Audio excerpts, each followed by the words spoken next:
Yeah, what's going on, fam? Yes, we have another video. Episode 7 recap of Power Book 2 Go Season 2. I'm a little sick, but we're going to get through this. Lots to unload, so let's get started. We see Drew and his pops Lorenzo. They about to make a move on your boy Keynote. So while he's in there doing his thing with Shorty, they roll up in there. And of course, he's surprised because he wasn't expecting this at all, especially while he's doing what he's doing. So, of course, Drew takes that shot and it's over, right? Rolls up to the shorty, to the girl, says, hey, listen, you haven't seen anything. You didn't see nothing.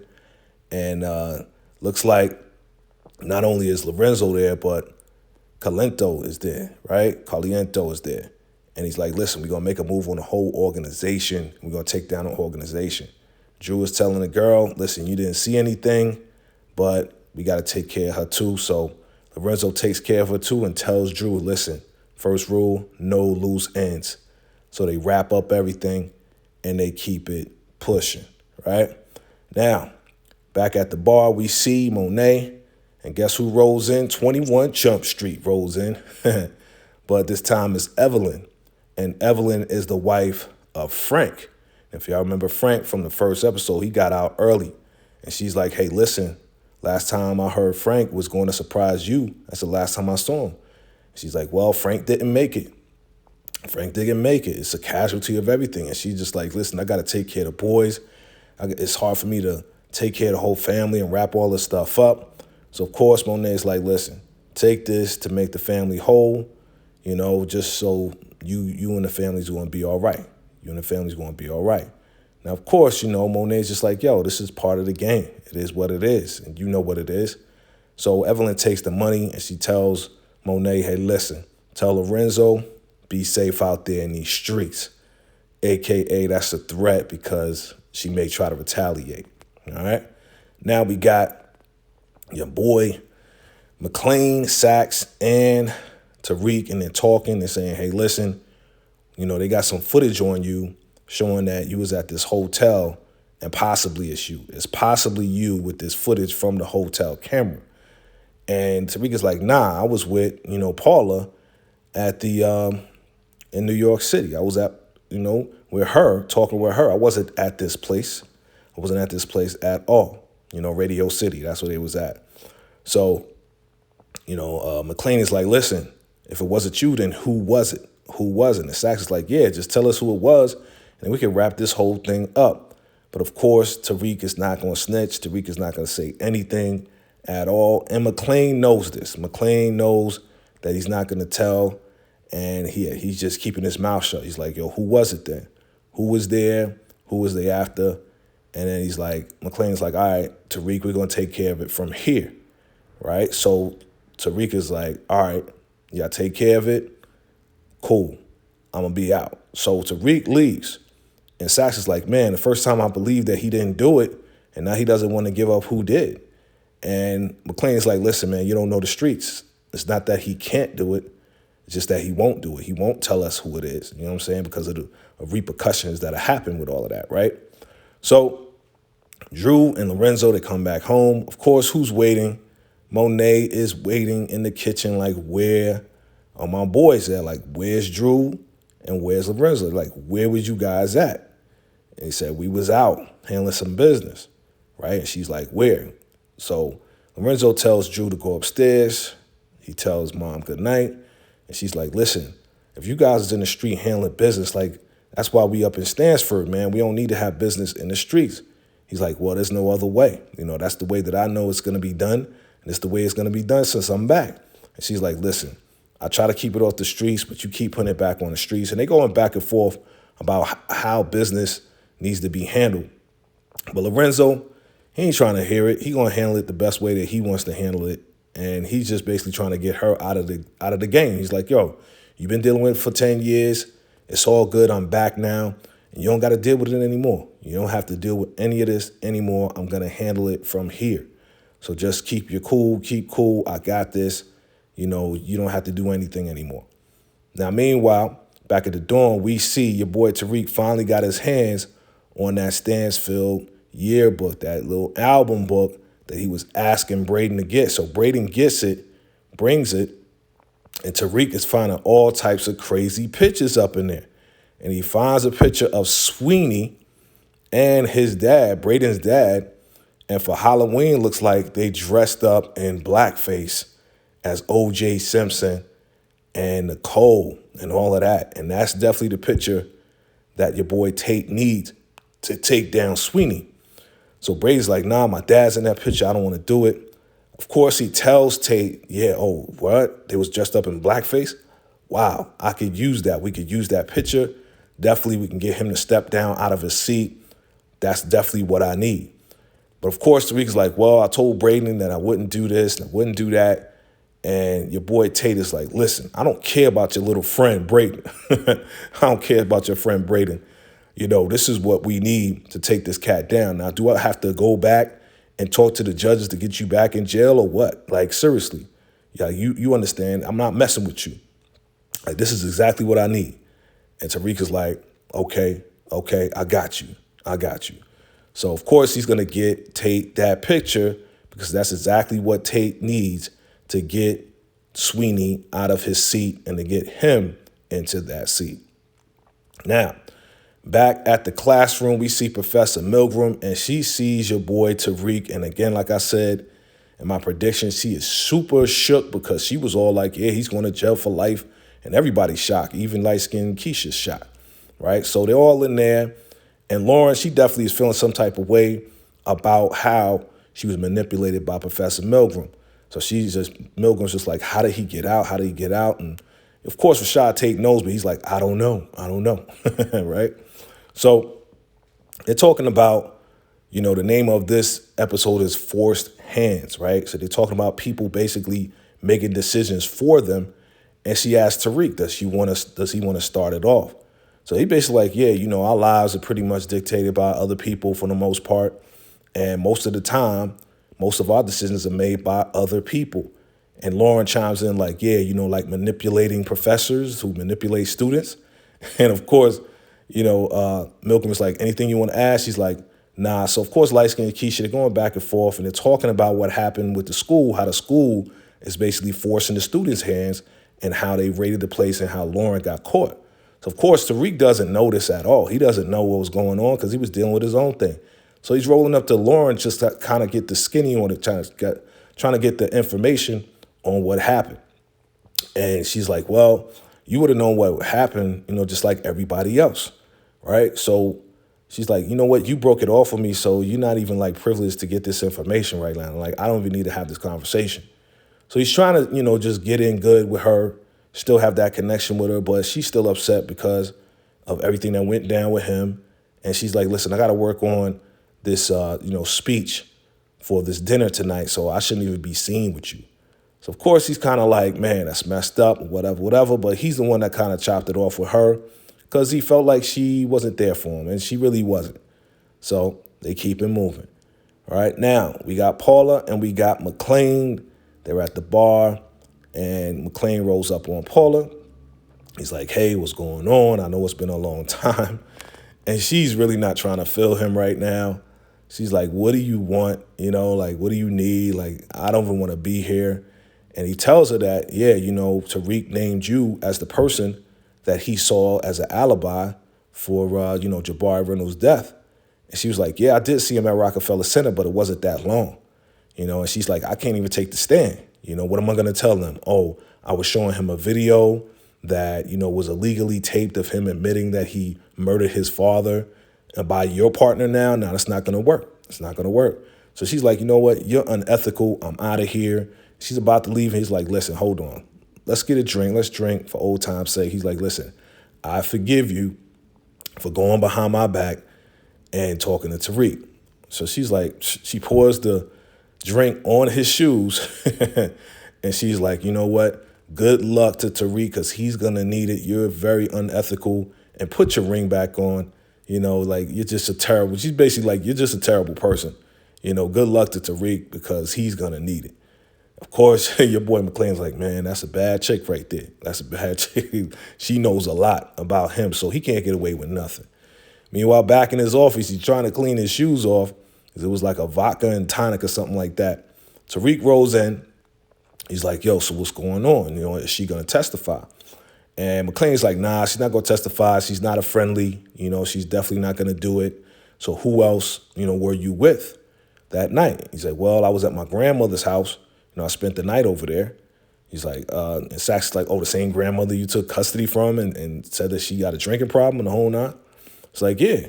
It's like, well, you know, we can get Yasmin on the stand. And he's like, nah, I don't want to do that. I don't want to do that. And they're just like, well, you know, who else? Who else? Well, what about my girlfriend? You know, Lauren. You know, she knows about that. It's like, Lauren, huh? Like, maybe we could get her as well. But hold on, I think she's doing some things. And they're kind of talking about Lauren. And, of course, Sax knows that Lauren was at Sullivan's office. So they're trying to figure this out. But Sax isn't saying anything yet. But he does mention Lauren, and Sax kind of is like, oh, yeah, oh, okay. And he doesn't really say anything, but it's like, what's going on, Sax? So Tariq shows a picture of Tariq and Lauren, and he's like, yeah, you know, if anything, I would stay away from her till we get more information. Sax knows that Lauren was at Sullivan's office and that Lauren is working with, you know, the prosecutors to get Tariq, but he's not saying anything about it. So Tariq leaves, and Davis is like, yo, that was kind of weird. Like, what's going on with you? He's like, yeah, you know, we need to definitely talk because, yeah, I know a little something about Lauren and about Sullivan and everything else like that. He's like, okay. Well, we definitely going to talk about that. You know, so they're kind of putting the pieces together. Meanwhile, you got Whitman, boy. This guy can't stay out of business. He's still questioning students, so he rolls up to your boy Emmett's house, Emmett's dorm, while Emmett is there with Drew. Drew runs in the back. He's like, yeah, you know, I want to ask you more questions. And Emmett is like, I don't have any, you know, more answers to anything.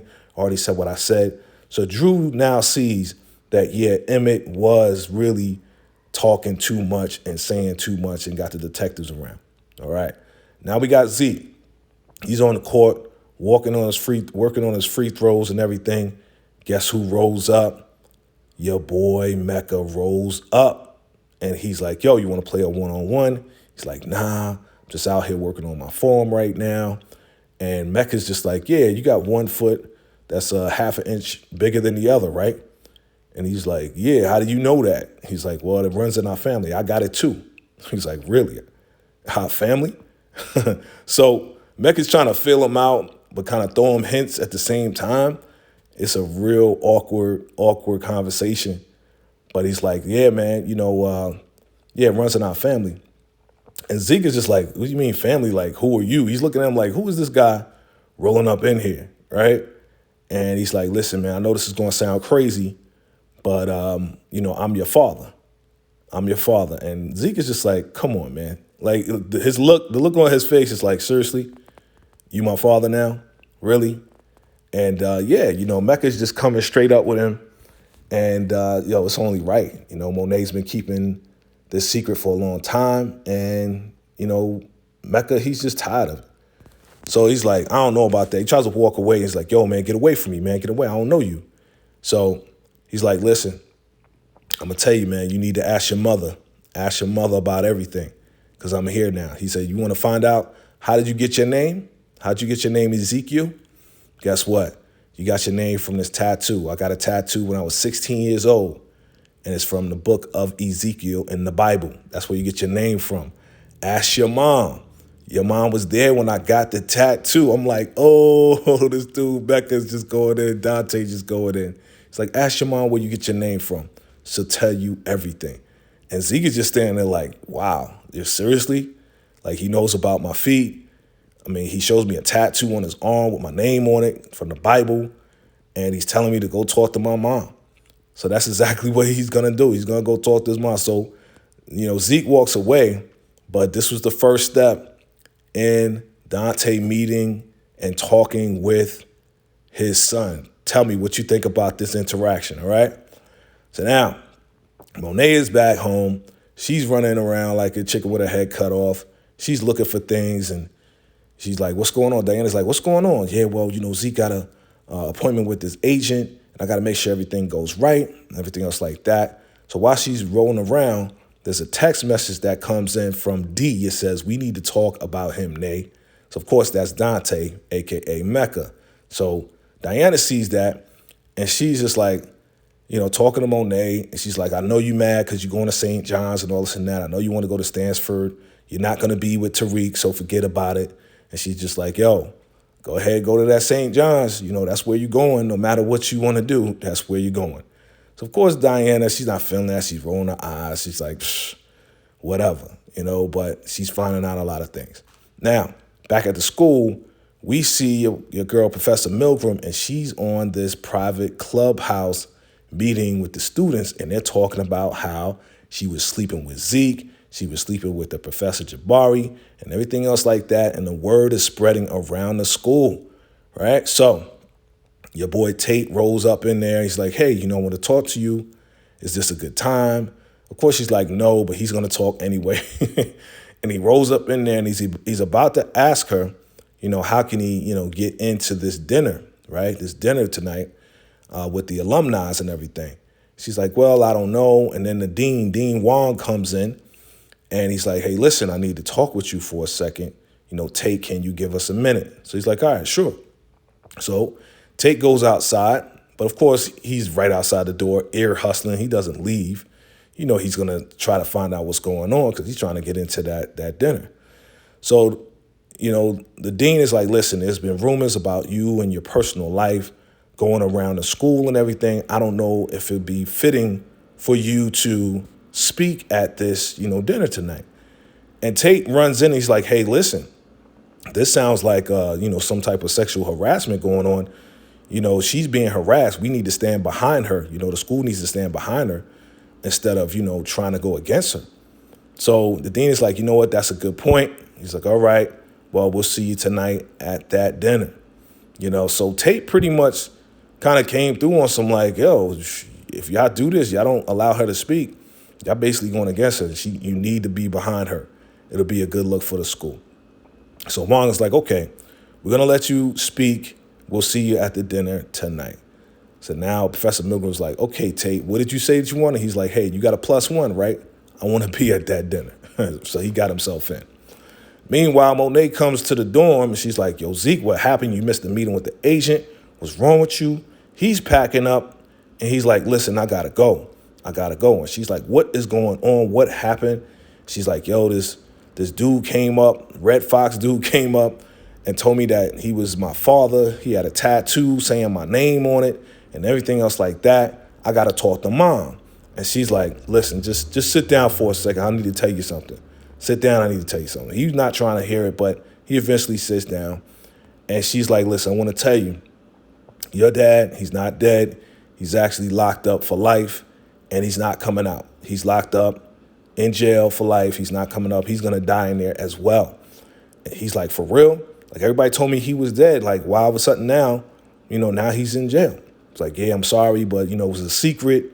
She just continues to lie to Zeke, man. Like, why is she continuing to do this? She just keeps hiding this and lying to her son. Terrible, right? But she's like, listen, don't worry about it. We got to see these agents. She just keeping him on track so he gets his career off the ground. She's like, don't worry about it. He's like, yeah, you're right, auntie. You're right, auntie. She's like, all right, let's get this thing going. So she, of course, rolls over to Mecca, and she says, Dante, we had a deal. He's like, yeah. Why did you go talk to him? Because we had a deal. I was supposed to see him, and you the one that went back on the deal. She's like, you know what? You're going to mess this thing up for everybody, and he's like, listen, at the same time, you was the one that took that away from me. You didn't tell me that you had our son, And she's like, well, you disappeared. He's like, no. And this is where we find out what happened to Dante. He actually got locked up. And then what happened was they offered him a military opportunity to go to the military. So he said, if I would have known that I had a son, I would have made different choices. I wouldn't have went to the military. I would have came out and would have seen my son's games and everything just to be there for my son. So he's like, yo, so what is this all about? Why are you not telling him that you're his mom? What is this, like a way for you to get out of the game? Like, is this what you're doing? You trying to come up on my son? She's like, forget you. I love him more than anything. She's like, well, if you do, tell him you're his mom and tell him also that I'm his father. Like, I'm tired of this. And she's like, listen, don't mess this up. Zeke doesn't need you, and I don't need you either, right? So she walks out. And, Dante, he is not going to stop till he gets justice and gets the truth to Zeke. Now, we got your boy Tariq, and he's sitting down with attorney Tamika Washington. Yeah, he called her up just to get her counsel on this, and they're talking about what's going on. And she's trying to get to the truth. She's like, I'm not McLean. I want to know the truth about what's going on. And I want to know, did you do this? Did you do that? And he's like, listen, I didn't take out Ramirez at all. And that wasn't me. And she's like, well, what about the professor? He puts his head down and everything. He's not trying to just be straight up and confess it. But she sits down with him and he's like, listen, it was either him or me. He was talking about, me and trying to write a book on me and this, that, and the third.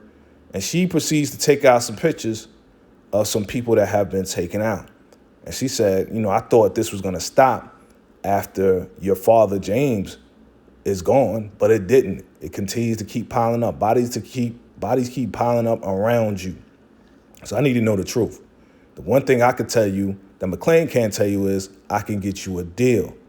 And that's the thing that Tariq may want to consider, but at the same time he doesn't, because he knows that he's going to have to snitch on somebody.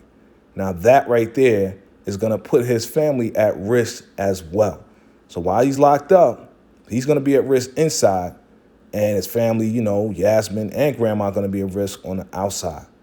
So now we see your girl Rock, right? One of Mecca's shooters. She's like, yeah, we only saw one. We were supposed to have one on the radar. We see two people rolling up. Kane is like, yeah, that's my brother. He's not supposed to be here.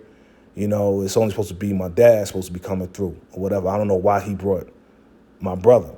So they come through, Lorenzo and Drew, of course, who's going to be second in charge. And your boy, Kane, is like, listen, we only wanted Pops to be here. You don't need to be here, so you can wait outside. Mecca's like, hey, we could be more hospitable than that. It's all good. We definitely had to check and make sure everything was good. You understand, Lorenzo? Lorenzo's like, yeah, I understand. He said, I wanted to meet you in person and everything. And, Mecca's just like, yeah, I usually don't meet people. I'm a very private guy, but because I trust Kane, I'm definitely here. How can I help you?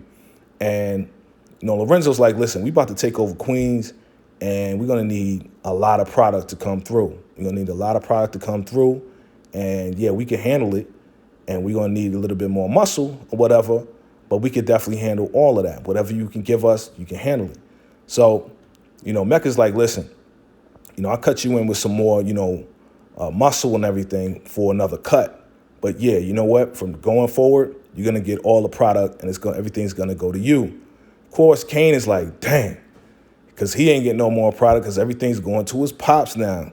So basically, he's cut out of the deal. Lorenzo's like, yo, I appreciate that. And we finally see the two dads meet.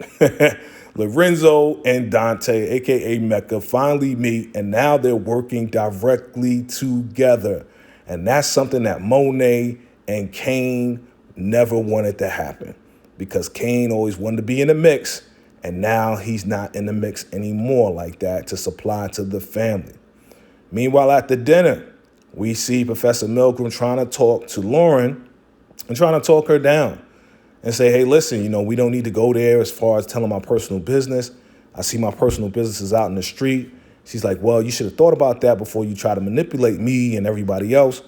And they're kind of going back and forth, about this at the dinner. And of course, your girl, light-skinned Keisha, shows up. And she's like, hey, I'm glad to see you because we got to get this thing started.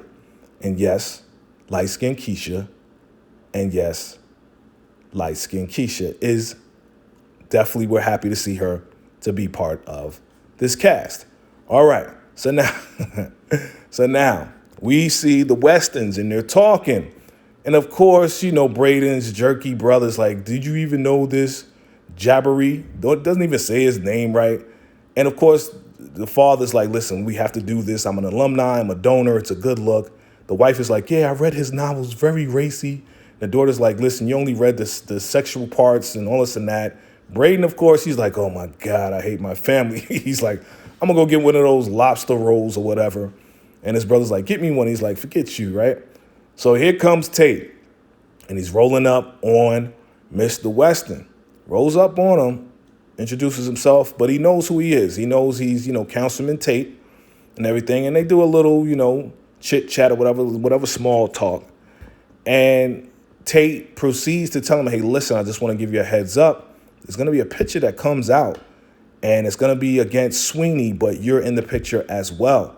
So I just wanted to give you a heads up on that. Now, we could easily handle this by, you telling your friend to step down from his seat, right? And then I'll take his seat, and then I'll take any kickback that comes with that, right? So, Mr. Weston, he's just on some like, really? You going to do this right now? Like right here, right now? He's like, yeah, I really don't take, blackmail lightly, right? I don't take blackmail lightly. And he's talking to him, and, they're trying to talk a little politically, right? He's like, oh, you don't take blackmail? He said, and then Tate is like, yeah, but you take black face, right? And he's like, oh, shoot. His face changed, Weston's face changes real quick. And then Tate walks away like, all right, we're going to have to put it out. We're going to put it out. So they all go down together. Of course, Braden sees what's going on, and he knows how Tate got that picture from Tariq from that book, even though Tariq promised him that he wouldn't give him that picture. Now we see light-skinned Keisha, and she's doing a great job as far as introducing and to letting everybody know that her and Lauren are the top canonical students, and they're going to introduce, the professor that took over, Professor Milgram. So, of course, they're clapping, and Lauren reluctantly goes up there because she has to introduce, Professor Milgram as, a top professor and all this and that, but she's really taking her time, and she's like, yeah, Professor Carrie Milgram. Gives a real lame introduction, right? Because she's not feeling Professor Milgram at all. You could tell by her face, she's just not trying to be there to do that, to give her any props. So Professor Milgram comes up, and she's like, yeah, Professor Jabari Reynolds, not only did he have a big brain, but he had a big heart. And light-skinned Keisha's like, yeah, was his heart in his pants? It's like, oh, she's making smart remarks. And, of course, she's standing right next to Professor Milgram. So Professor Milgram hears that, like, what? Did she just say that? So she tries to go on with her speech. But while she's trying to go on with her speech, we see that the people in the crowd are talking, saying, oh, that's the professor that was sleeping with Professor Jabari Reynolds. Of course, Tate and Wong is listening. They see what's going on, and people are murmuring in the audience. She's still trying to get through it, but she's hearing all these murmurs in the audience, right? And people are like, yeah, she slept with a student and da-da-da-da-da. So they're talking about all the rumors that was happening, that has been happening on campus. Tate is hearing everything that's going on. Like, he's right in the center of it all.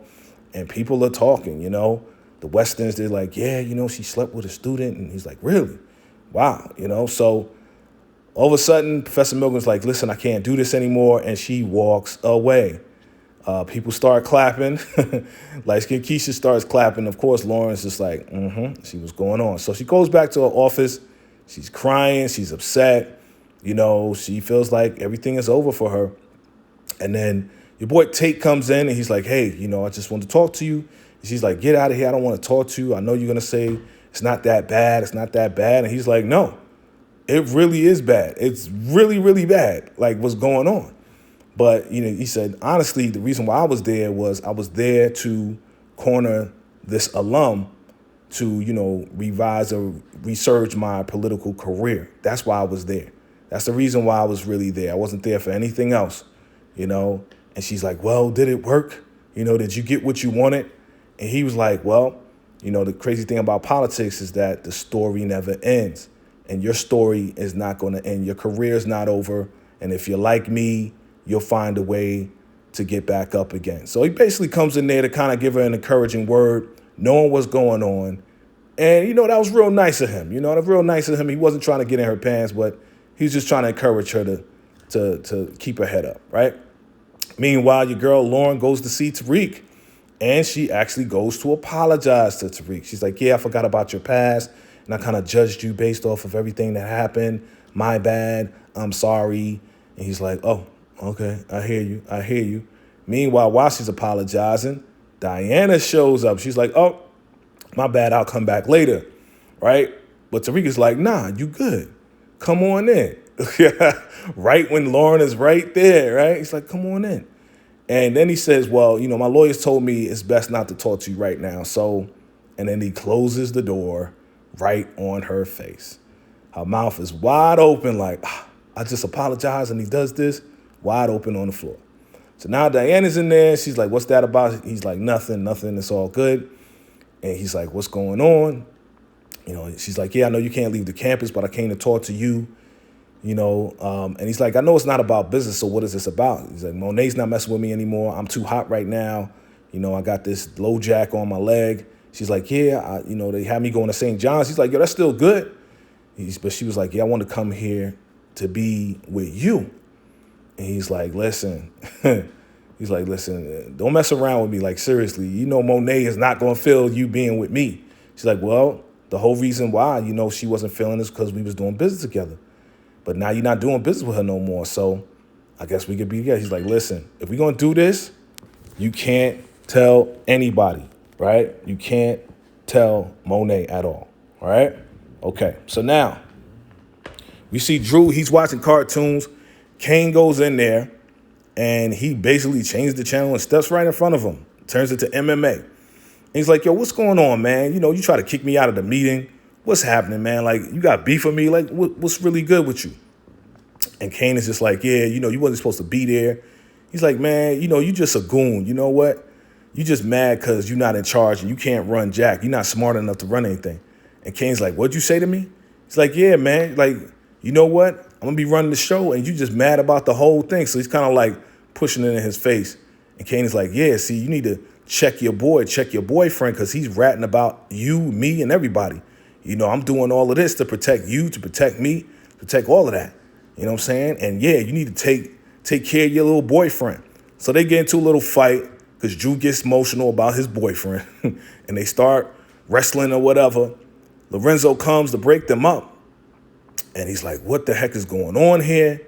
And Kane is like, listen, yeah, Drew's little boyfriend is ratting and he's talking a whole bunch of stuff, right? He's like, no, he's not, da-da-da-da-da. So Lorenzo's like, yo, is it true?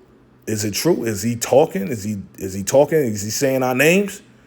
And Lorenzo's like, yo, let me remind you, the rule, no loose ends. So you better take care of that, right? Tells him to clean everything up, walks away. And Kane's like, yo, you better take care of that loose end before I do, right? So Drew is like, dang, like I got to do what I got to do. You know what I'm saying? Because now it's real. He knows it's true that Emmett is talking too much.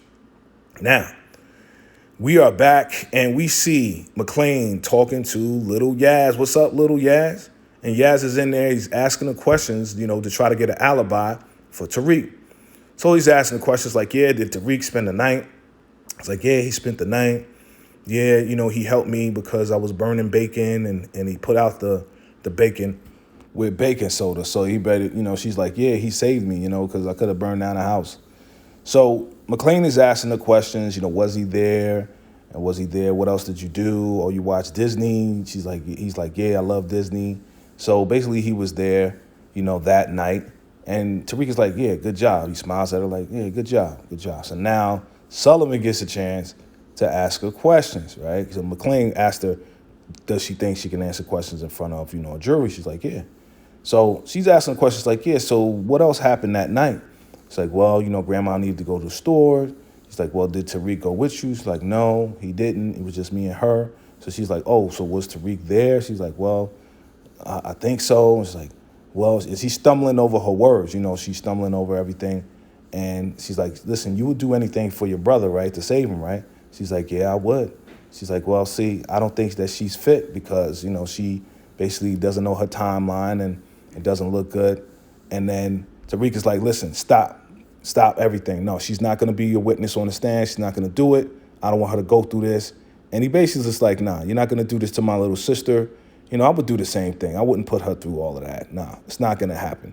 Of course, Tamika's just like, okay, I see. He's trying to be good for his sister. Now, meanwhile, Monet goes to the bar and she's like, what is going on? You called me? And Kane is like, listen, we're basically cut out because now Mecca is giving all the product to Pops, giving it all to Lorenzo. So we don't have no product coming through. And she's like, what? Man, I need to get that money to McLean, that $250 to McLean, and it's not going to happen. So what are you going to do? What are you going to do now? All right? So now, Saks Fifth Avenue is getting some coffee or whatever, and Tamika rolls in, and she's like, listen, we got to do whatever we got to do to save Tariq. You saw how good he is. He's a good person. He's trying to save his sister. And Saks really still just does not like Tariq. He still has something against Tariq. And that's exactly what, Tamika knows. Tamika knows that, but she's like, listen, you got to do what you got to do. You work for Tariq, and you're sworn to take care of him. You're sworn to help him, you and McLean. So she's like, listen, we got to save him from becoming his father, because if we don't, he's going to become worse than his father. And Saks is just like, man, I really don't like him, but I hear what you're saying.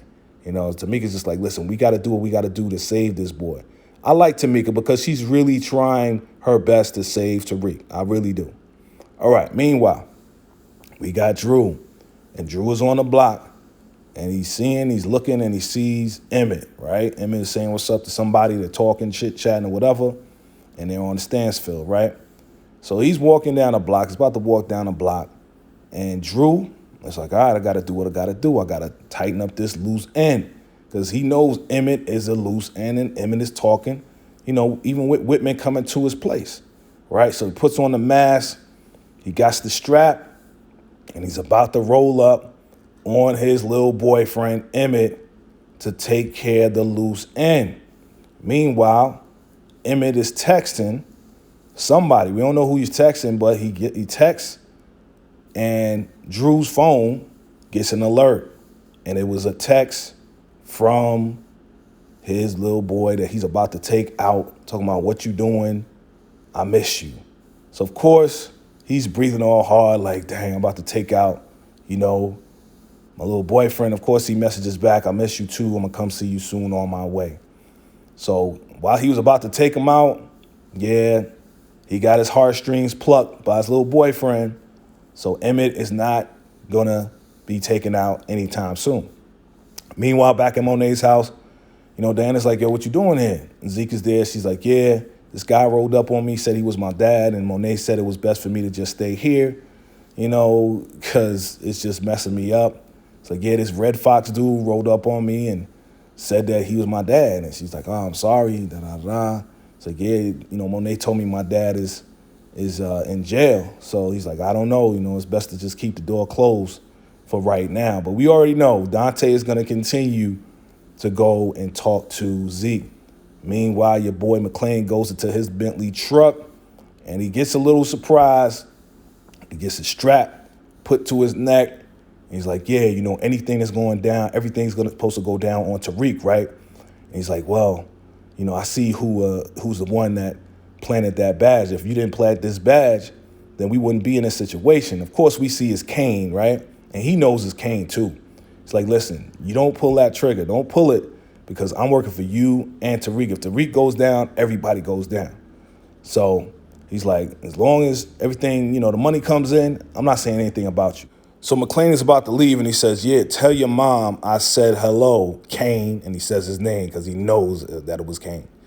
So now, meanwhile, back at the house, your boy Lorenzo got a whole spread laid out with flowers and everything for Monet. She's like, what's this about? He's like, yeah, this is 10 years of you wearing old drawers and lingerie. I want to make up for it, give you this night that you remember and just let you know how much I love you and everything else like that. He's like, one thing, are you still working with Tariq? And she's like, no, I did that. It's over. I shut that down.